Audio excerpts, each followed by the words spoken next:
Radhe everyone, आप सभी को करवा चौथ की ढेरों शुभकामनाएं। माता करवा चौथ सभी का सुहाग बनाए रखे।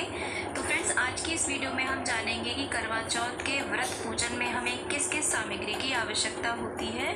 कार्तिक मास के कृष्ण पक्ष की चतुर्थी तिथि को करवा चौथ का व्रत पूजन किया जाता है। ये व्रत पूजन सुहागिन स्त्रियाँ अपने सुहाग की लंबी आयु के लिए, पति के अच्छे स्वास्थ्य के लिए, उसकी तरक्की के लिए, जीवन में सुख समृद्धि के लिए करती हैं। तो आइए जानते हैं कि इस व्रत पूजन में हमें क्या क्या सामग्री चाहिए।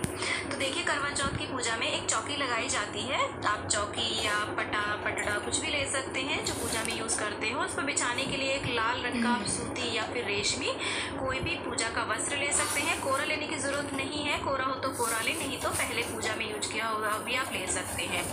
करवा चौथ माता की ऐसी फ़ोटो आती है, आप वो ले सकते हैं तस्वीर, और इसे आप कई साल तक यूज़ कर सकते हैं यदि आप इसे ले आते हैं। इसके अलावा करवा चौथ के लिए ऐसे कैलेंडर आते हैं जिसके नीचे कथा भी दे रखी होती है, तो आप ये कैलेंडर का भी यूज़ कर सकते हैं। इनमें से कोई एक चीज़ आप यूज करें। उसके बाद में हमें देखिए गणेश जी की आवश्यकता होती है। गणेश आप सुपारी से भी बना सकते हैं, और अगर आपकी तस्वीर या कैलेंडर में गणेश जी दिए हुए हैं तो मैं ठालेगी वहाँ पड़ी सो तक पड़ी थी दो जुरा फिरती का। इसके साथ में देखिए, करवा चौथ की पूजन में करवे का बहुत महत्व होता है। तो आप ऐसे मिट्टी के करवे ले सकते हैं, उसके ऊपर सराई आती है, इसमें ये पानी को डालने के लिए छेद होना चाहिए करवे के अंदर। आप चाहे तो ऐसे सजे हुए करवे भी आते हैं, खुद से भी आप करवे को सजा सकते हैं, वो ले लें, या फिर ऐसे धातु के भी करवे आते हैं, पीतल का या तांबे का।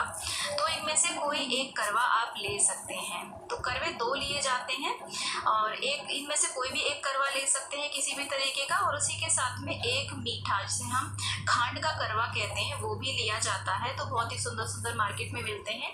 इसके अंदर खील बताशे भरे जाते हैं। आप चाहे तो इसके अंदर ड्राई फ्रूट भी भर सकते हैं। तो दो करवे लिए जाएंगे, एक खांड का लें या फिर एक मिट्टी का या धातु का लें, और इस तरीके से बायने के साथ में ये दिया जाता है। आप चाहे तो और ज़्यादा भी बायने के साथ में बांट सकते हैं ये करवे, और ये करवे के अंदर आप ऐसे ड्राई फ्रूट भी भर सकते हैं, चाहे तो खील बताशे भी भर सकते हैं। उसी के साथ में ये सराय की सीकें होती हैं, जिसे हम पीले सीके भी बोलते हैं, गोवर्धन पे जो काम आती हैं वो भी सीकें होती हैं। तो अगर आपके यहाँ पर ये सीकें ली जाती हो तो इन्हें भी आप रख लें।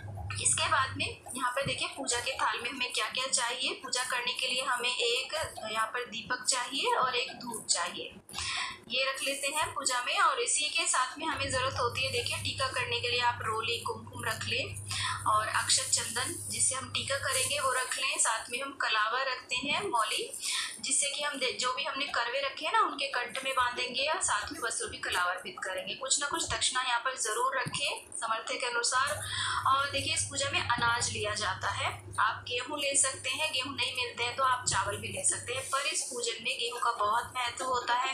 आपके घरों के आसपास कोई आटा चक्की हो ना, वहाँ पर गेहूँ मिल जाते हैं। ऑनलाइन भी आप मंगवा सकते हैं, पंसारी की दुकान से भी आप ला सकते हैं। तो या तो आप चावल लें या गेहूँ लें। अगर आप गेहूँ लेते हैं तो ज़्यादा अच्छा रहता है। उसी के साथ में हमें 2 लोटे जल चाहिए। देखिए, करवे में भरने के लिए तो जल चाहिए, एक कहानी सुनने के लिए हमें जल चाहिएगा, और एक चंद्रमा को अर्घ्य देने के लिए जल चाहिएगा। और साथ में जो आपका सिंदूर दान हो ना, जिससे आप डेली सिंदूर लगाते हो, या जिसमें आप सूखा सिंदूर रखते हो अपना, उसे आप पूजा में ज़रूर रखें। और यहाँ पर देखिए, चंद्रमा को अर्घ्य देने के लिए ऐसी आप छल्ली ले आए, खुद से भी डेकोरेट कर सकते हैं। मार्केट में भी बहुत सुंदर सुंदर सी छल्ली है, और हर साल ये नई लाने की ज़रूरत नहीं होती है। एक बार आप छल्ली ले आए तो कई सालों तक वो चलती रहती है। और इसी के साथ में एक मिट्टी का में दिया चाहिएगा। जब हम चंद्रमा को अर्घ्य देते हैं तो ऐसे रख के हम अर्घ्य देते हैं। तो एक मिट्टी का दिया हमें, क्योंकि दिए को वहीं छोड़ के आना होता है, तो मिट्टी का ले सकते हैं, धातु का भी ले सकते हैं।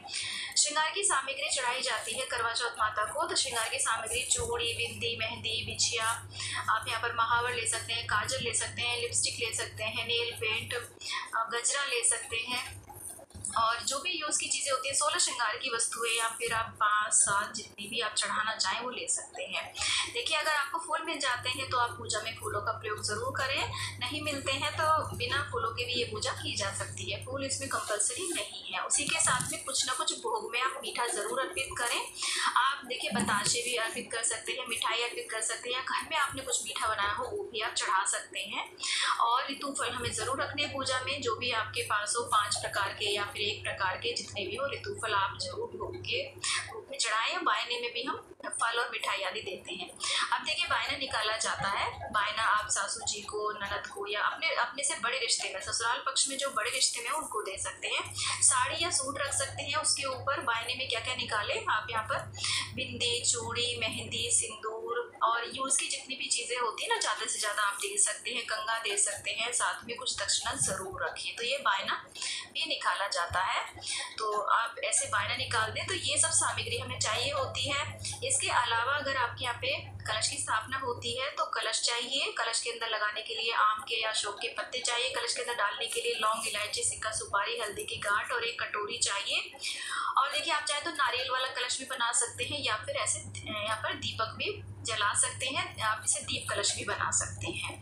तो इस तरीके से अगर कलश स्थापना आप नहीं करना चाहते तो इसे स्किप कर सकते हैं।